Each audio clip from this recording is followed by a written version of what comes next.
இட்லினாலே எனக்கு பிடிக்காதுன்னு பயந்து ஓடுறவங்களுக்கு இந்த இட்லி ஒரு தடவை செஞ்சு கொடுத்தீங்கன்னா ரொம்ப சாஃப்டாக இருக்கே, டிஃப்ரெண்ட்டான டேஸ்ட்டில் இருக்கேன்னு சொல்லி சாப்பிடுவாங்க. குழந்தைங்களுக்கு நீங்கள் இந்த மாதிரி லஞ்ச் பாக்ஸில் பேக் பண்ணி கொடுத்தீங்கன்னா ரொம்ப என்ஜாய் பண்ணி சாப்பிடுவாங்க. ரொம்ப டேஸ்ட்டாக இருக்குன்னு சொல்லுவாங்க. அடிக்கடி செஞ்சு கொடுங்கம்மா அப்படின்னு சொல்லி கேட்பாங்க. ஸோ ட்ரை பண்ணி பாருங்கள். ஆவியில் வேக வைக்கிற இந்த இட்லி ரொம்ப எளிமையாகவே ஜீரணமாயிடும். அரிசி உளுந்தெல்லாம் ஊற வச்சு அரைச்சி புளிக்க வைக்கிறதுக்கெலாம் நேரம் இல்லை. இன்ஸ்டண்ட்டாக ஏதாவது ஒரு இட்லி ரெசிபி இருக்கா அப்படின்னா இதை ட்ரை பண்ணி பார்க்கலாம். வாங்க ரெசிபிக்குள்ளே போகலாம். அதுக்கு முன்னாடி நம்ம சேனல் யாரும் சப்ஸ்கிரைப் பண்ணலன்னா சப்ஸ்கிரைப் பண்ணிக்கோங்க. கூட வர பெல் ஐகானையும் கிளிக் பண்ணிக்கோங்க. அப்போ தான் அடுத்தடுத்து போடுற வீடியோஸ்லாம் நீங்கள் மிஸ் பண்ணாமல் பார்க்கலாம்.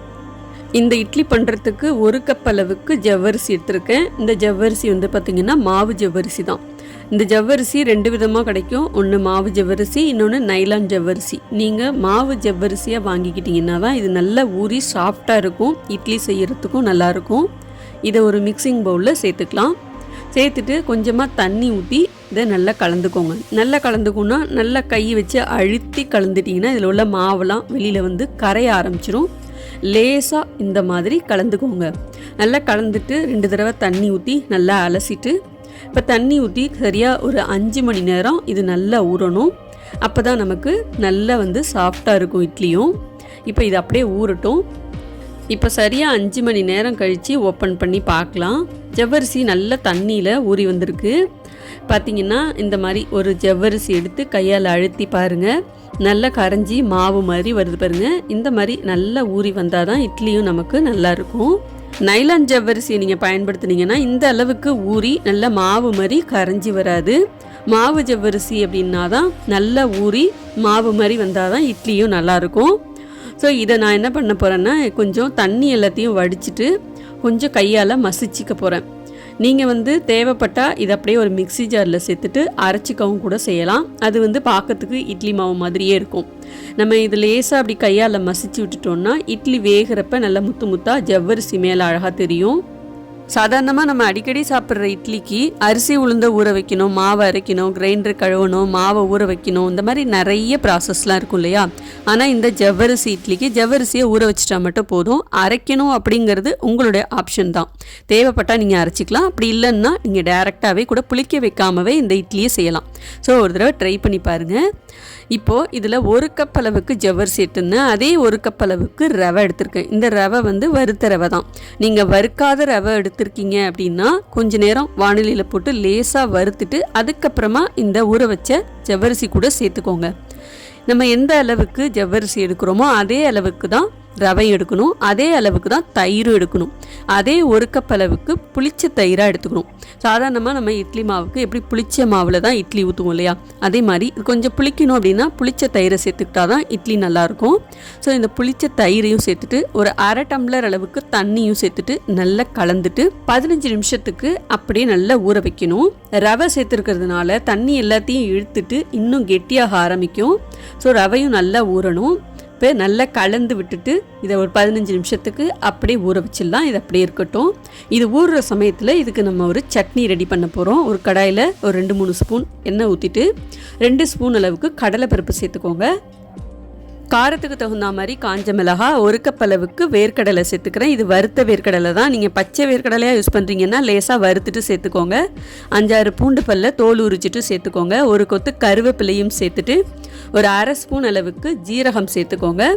இதில் நம்ம வெங்காயம்லாம் சேர்க்க போகிறது கிடையாது. தக்காளி மட்டும் 1 சேர்த்துக்கிறேன். ஒரு பெரிய தக்காளியை இந்த மாதிரி கட் பண்ணிவிட்டு சேர்த்துட்டு நல்லா வதக்கிக்கோங்க. இது எல்லாமே நல்லா வதங்கிறதுக்கு கொஞ்சமாக ஒரு 1/2 ஸ்பூன் உப்பு சேர்த்துட்டிங்கன்னா தக்காளி நல்லா தோலெல்லாம் பிரிஞ்சு நல்லா மசிஞ்சு வர்ற அளவுக்கு நல்லா இந்த மாதிரி வதக்கிக்கோங்க.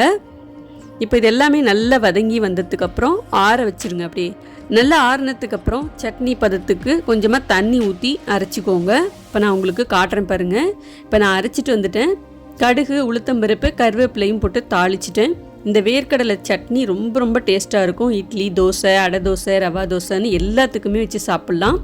இப்போ ஊற வச்ச ரவை, ஜவ்வரிசி எல்லாமே நல்லா இந்த அளவுக்கு ஊறி கெட்டியாக இருக்குது பாருங்கள். இதுக்கு ஒரு சின்ன தாளிப்பு கொடுத்துக்கலாம். ஒரு பேனில் எண்ணெய் சூடு பண்ணிக்கோங்க. ஒரு 2 ஸ்பூன் கடுகு, உளுத்தம்பருப்பு, கருவேப்பிலை 1/2 ஸ்பூன் சேர்த்துட்டு நல்லா வதக்கிட்டு தாளிச்சிட்டு இந்த மாவு கூடவே சேர்த்துக்கோங்க.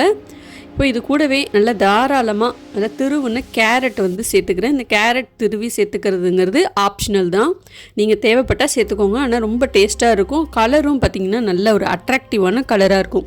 ஒரு லைட்டான ஒரு ஆரஞ்சு கலரில் இருக்கும் இட்லி பார்க்குறதுக்கு. ஸோ நீங்கள் வந்துட்டு இதில் கேரட் வந்து தாராளமாகவே சேர்த்துக்கலாம். குழந்தைங்களுக்கெல்லாம் வந்து ரொம்பவே பிடிக்கும்.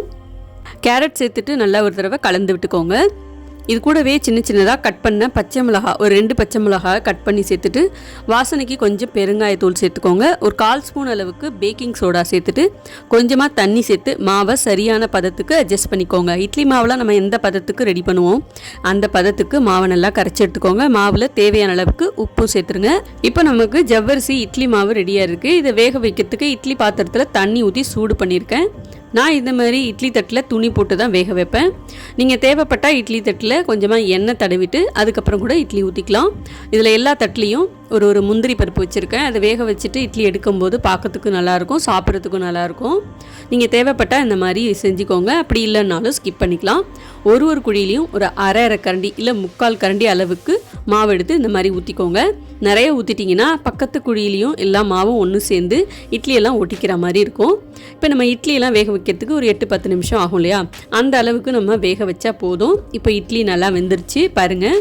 நம்ம கேரட் துருவெல்லாம் நிறைய சேர்த்துருக்கிறதுனால இந்த இட்லியோட கலர் பாருங்கள், பார்க்கறதுக்கே ஒரு அட்ராக்டிவாக இருக்குது. இதே நீங்கள் பீட்ரூட்லாம் சேர்த்து செய்யும்போது கலர் நல்ல பிங்க் கலராக இருக்கும். ஸோ நீங்கள் தேவைப்பட்டால் பீட்ரூட் இல்லைன்னா கேரட் கூட சேர்த்து செய்யலாம். கையில் தண்ணி நனைச்சிட்டு இந்த மாதிரி தொட்டு பாருங்கள். நல்லா கையில் ஒட்டாமல் இருந்துச்சு அப்படின்னா நம்ம இட்லி எடுத்துக்கலாம். குழன்னு இருக்கிற மாதிரி இருந்துச்சுன்னா இன்னும் 2 நிமிஷம் நீங்கள் வேக வச்சு எடுத்துக்கலாம். இப்போ எல்லா இட்லியும் ஒன்று ஒன்றா பொறுமையாக இந்த மாதிரி எடுத்து வச்சுக்கோங்க. ஒரு தட்டு இட்லி ஊற்றினா போதும், 4 தோசை ஊற்றினா போதும், வேலை முடிஞ்சிரும்னு நம்ம நினைக்கிறோம். ஆனால் அதுக்கான மாவு ரெடி பண்ணுறது தான் பெரிய வேலையாக இருக்கு இல்லையா. அது எல்லாத்தையும் விட ரொம்ப பெஸ்ட்டாக ரொம்ப எளிமையாக இந்த இட்லியை ஒரு தடவை ட்ரை பண்ணி பாருங்கள். ஆக்சுவலாக இந்த இட்லிக்கு சைடில் தொட்டுக்கிறதுக்கு நிலக்கடலை சட்னி நம்ம அரைச்சிருந்தோம் இல்லையா, அது வச்சுருந்தேன். தோசைக்கு கார சட்னி வச்சுருந்தேன், அதையும் இதில் வச்சுருக்கேன். ரெண்டுமே வந்து சாப்பிட்றதுக்கு ரொம்ப டேஸ்ட்டாக இருந்தது. நீங்கள் இதே மாதிரி ட்ரை பண்ணி பாருங்கள். ஜவ்வரிசினாலே நமக்கு பாயசம் தான் ஞாபகம் வரும். ஏன்னா அதிகமாக ஜவ்வரிசியை பயன்படுத்தி பாயசம் தான் செஞ்சுருப்போம் இல்லையா. கொஞ்சம் வித்தியாசமாக இந்த இட்லியை தான் ட்ரை பண்ணி பாருங்களேன். இந்த ஜவ்வரிசியில் இருக்கிற விட்டமின் டி பார்த்திங்கன்னா எலும்பு தசைக்கெல்லாம் ரொம்பவே நல்லது. ரத்த அழுத்தத்தை குறைக்கிறதுக்கும் ரொம்ப உதவியாக இருக்குது. அது மட்டும் இல்லாமல் எடையை அதிகரிக்கிறதுக்கும் உதவி பண்ணுது.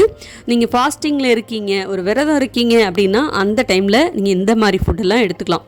இந்த ஜவ்வரிசி இட்லியை இந்த மாதிரி சட்னி மட்டும் இல்லை, சாம்பார் கூட வச்சு சாப்பிட்டாலும் ரொம்பவே நல்லாயிருக்கும். முக்கியமாக குழந்தைங்களுக்கு இந்த மாதிரி நீங்கள் லஞ்ச் பாக்ஸில் கொடுக்கும்போது அவங்க இன்னுமே ஹெல்த்தியாக இருப்பாங்க. இதில் நிறைய நம்ம கேரட் துருவெல்லாம் சேர்த்துருக்கோம். இப்போ உள்ள குழந்தைங்க பெரியவங்க யாராகட்டும் நிறைய மொபைல் தான் யூஸ் பண்ணுறாங்க. ஸோ கண் பார்வைக்கு ரொம்பவே நல்லது கேரட்டு.